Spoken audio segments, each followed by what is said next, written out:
સુરતના રુસ્તમબાગથી Laxminarayan society road વિસ્તારમાં થોડા દિવસો પહેલા ગેરકાયદેસર રીતે ઝાડ કાપવાની ઘટના સામે આવી હતી.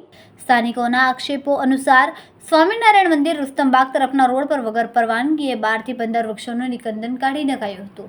આ મામલે સ્થાનિકોએ સામાજિક કાર્યકર હરીશભાઈ ગુર્જરનો સંપર્ક કર્યો હતો અને તેમના કહેવા મુજબ સુરત મહાનગરપાલિકા ખાતે સત્તાવાર અરજી પણ કરી હતી. જોકે હરીશભાઈને જણાવ્યા અનુસાર આજ દિન સુધી ગેરકાયદે ઝાડ કાપવા બદલ કોઈ પણ પ્રકારની કાર્યવાહી કરવામાં આવી નથી. ગુરુવાર 25/9/2025ના રોજ સવારે આજ વિસ્તારમાં આવેલા એક સાર્વજનિક પાર્કિંગમાં ભારતીય જનતા પાર્ટીના શહેર પ્રમુખ અને અન્ય કાર્યકરોની હાજરીમાં વૃક્ષારોપણનો કાર્યક્રમ યોજાયો. આ કાર્યક્રમમાં 5 ઝાડ રોપવામાં આવ્યા. હરીશભાઈ ગુર્જરનો આરોપ છે કે વૃક્ષારોપણ માટેના ખાડા ખોદવા અને ઝાડ રોપવા માટે સુરત મહાનગરપાલિકાના 13 જેટલા કર્મચારીઓનો ઉપયોગ કરવામાં આવ્યો, જ્યારે બીજેપીના શહેર પ્રમુખ અને કાર્યકર્તાઓ માત્ર ફોટો સેશન કરી ગયા. હરીશભાઈ ગુર્જર ત્યાંથી પસાર થઈ રહ્યા હતા ત્યારે તેમની નજર આ કાર્યક્રમ પર પડતા એક સામાજિક કાર્યકર તરીકે તેમણે આ કાર્યક્રમનો વિરોધ કર્યો. વૃક્ષારોપણના સ્થળથી લગભગ 100 મીટર દૂર ઊભો રહીને વિરોધ કરી રહ્યા હતા કે તમે પહેલાં ઝાડ કાપો છો અને તેના પર કોઈ કાર્યવાહી કરતા નથી, અને આજે એ જ વિસ્તારમાં અમારા ટેક્સના રૂપિયા ખર્ચીને એસએમસીના કર્મચારીઓ સાથે રાખીને ઝાડ વાવવા આવ્યા છો, તેવું હરીશભાઈ ગુર્જરે જણાવ્યું. હરીશભાઈના આ વિરોધ બાદ ભારતીય જનતા પાર્ટીના કાર્યકરો તેમની નજીક આવ્યા હતા અને તેમને ધમકી આપી હતી. હરીશભાઈ ગુર્જરનો આક્ષેપ છે કે બીજેપીના કાર્યકરોએ તેમને ધમકી આપતા કહ્યું કે હરીશભાઈ ગુર્જર તમારા હાથ પગ તોડી નાખીશું, જેના જવાબમાં હરીશભાઈએ કહ્યું કે ભારતીય જનતા પાર્ટીને દાદાગીરી સિવાય કંઈ બીજો આવડે પણ શું. હરીશભાઈ ગુર્જરે આ સમગ્ર ઘટનાની જાણ કરી છે અને સુરત મહાનગરપાલિકાના કમિશનર અને સુરત પોલીસ કમિશનર સમક્ષ આ બાબતે જવાબદારીપૂર્વક ન્યાય મળે તેવી અપેક્ષા વ્યક્ત કરી છે. ઝાડ કાપવાની અને ધમકી આપવાની આ બંને ઘટનાઓ સંદર્ભે સત્તાધીશો દ્વારા શું પગલાં લેવાય તે જોવું રહ્યું.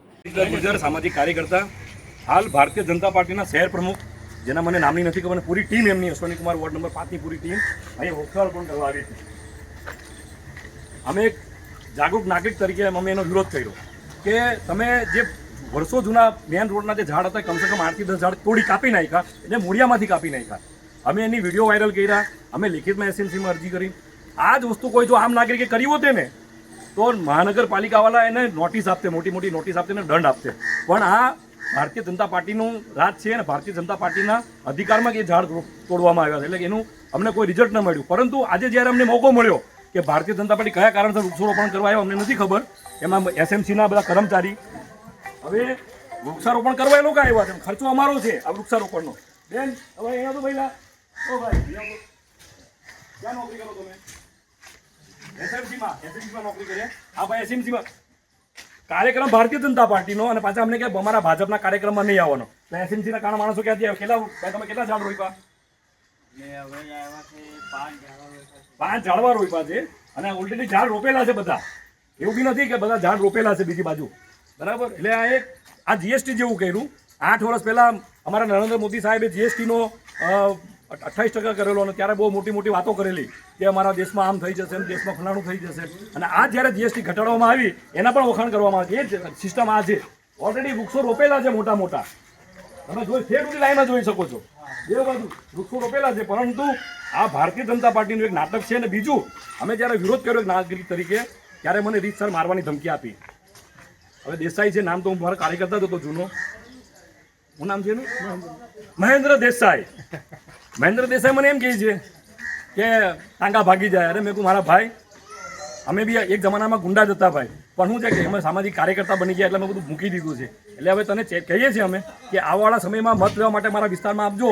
આ વિડીયો તમને ત્યારે બતાવું છું કે ભાઈ આ મારવાની જે ધમકી આપી કોણે આપેલી. એટલે આ ભાષા આ ભારતીય જનતા પાર્ટીની ભાષા કહેવાય, અને આ ભારતીય જનતા પાર્ટી શાસનમાં આ એક ચલણ બની ગયું છે. હમણાં જ આમ આદમી પાર્ટીના અમે જોયું છું મીડિયામાં કે બેન દીકરીઓને પગેને રાતે મારવામાં આવી છે.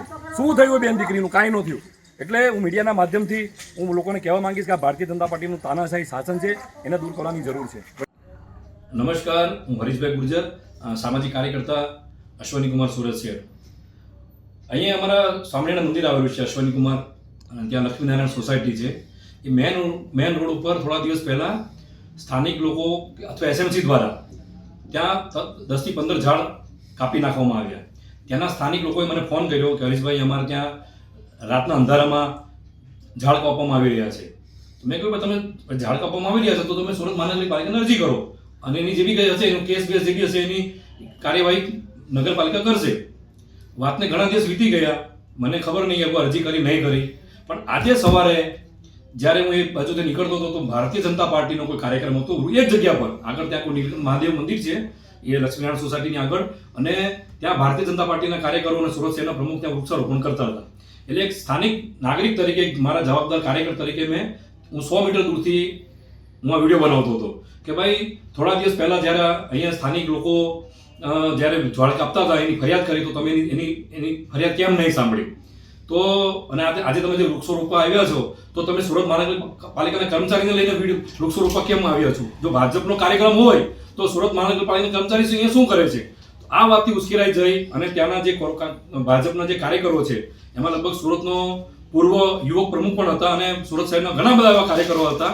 તે લોકોએ મને ધાક ધમકી આપી કે ભાઈ તમે આવી રીતે કાર્યક્રમ કરશો તો તમારા હાથ પગ તૂટી જશે. એટલે મેં કીધું ભાઈ હું તો સ્થાનિક, હું તમારો કાર્યક્રમ તો 100 મીટર દૂર ચાલે છે, હું તો દૂરથી મારું કામ કરું છું, તમે મારી નજીક આવ્યા છો. એટલે હું મીડિયાના માધ્યમથી હું સુરત પોલીસ કમિશનરને, સુરત મહાનગરપાલિકાના કમિશનરને નિવેદન કરીશ કે જો આવી જ રીતે જો તાનાશાહી ચાલશે તો આવવાવાળા સમયમાં અમારી સુરક્ષાની જવાબદારી કોની?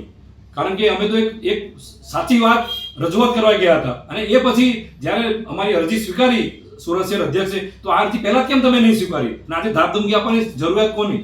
જય હિન્દ, વંદે માતરમ. કેમેરામેન સેરિલ વિરાણી સાથે વિશાલ છેઠા, માનવ પ્રભા, સુરત. અમારા વિડીયોની નવી અપડેટ મેળવવા માટે સબસ્ક્રાઇબ કરો માનવ પ્રભા ન્યૂઝ ચેનલને. બેલ આઇકન ક્લિક કરો લેટેસ્ટ વિડીયો સૌથી પહેલા મેળવવા માટે.